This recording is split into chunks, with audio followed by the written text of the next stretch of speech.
La Declaración Universal de los Derechos Humanos tiene antecedentes muy lejanos, por decir algo, se remontan hasta el tiempo de la Biblia. Varios países son los que tienen muy arraigada la Declaración Universal de los Derechos Humanos, entre ellos Estados Unidos. Frecuentemente pensamos que los ganadores de la Segunda Guerra Mundial fueron los grandes promotores de los derechos humanos.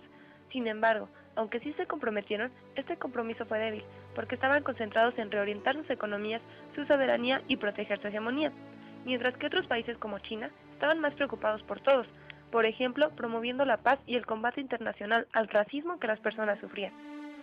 Actualmente, Estados Unidos es un país que defiende mucho más los derechos civiles de sus ciudadanos porque estos tienen más relevancia en asuntos internos, como en la política. Vaya sorpresa, ¿quién se hubiera imaginado que Estados Unidos no estaba preocupado por el resto del mundo? En fin, en la Declaración Universal de los Derechos Humanos se defienden derechos como el derecho a la libertad, a la vida, a un juicio justo, a la libertad de culto, a un trabajo digno, a formar una familia, a la educación, a la libertad de expresión, entre otros.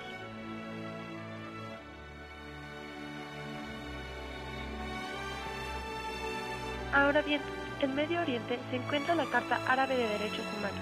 Es uno de los casos más controversiales en materia de estos, ya que se considera que no son compatibles con las normas internacionales. En esta carta se abordan disposiciones que no están incluidas en la Declaración Universal de los Derechos Humanos, y son las siguientes. Pena de muerte para los menores, tratamiento de las mujeres y los no ciudadanos, condena del sionismo como equivalente al racismo. Se permite el matrimonio entre familiares, pero no entre personas del mismo sexo. Los hombres pueden casarse hasta con 4 mujeres si su economía se los permite, pero la mujer es castigada fuertemente si comete adulterio.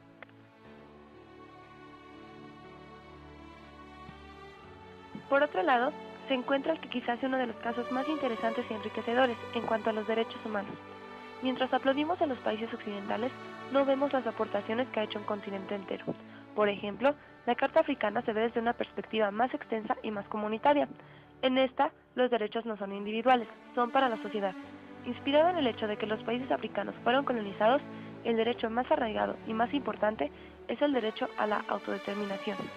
Las aportaciones más importantes son eliminar el racismo, la perspectiva comunitaria, evitar la esclavitud, la internacionalización de sus derechos humanos, defendiéndose al mismo tiempo de una nueva intervención y unificando a su continente. Finalmente, todos vemos los derechos humanos de manera diferente. Lo que importa realmente es que estés en donde estés, no olvides que eres un ser humano y que lo sientes. En cuanto a los países, no hay instrumento bueno o malo, simplemente provienen de contextos históricos muy diferentes, por lo que las prioridades y los derechos humanos van a variar de acuerdo a la perspectiva de cada país.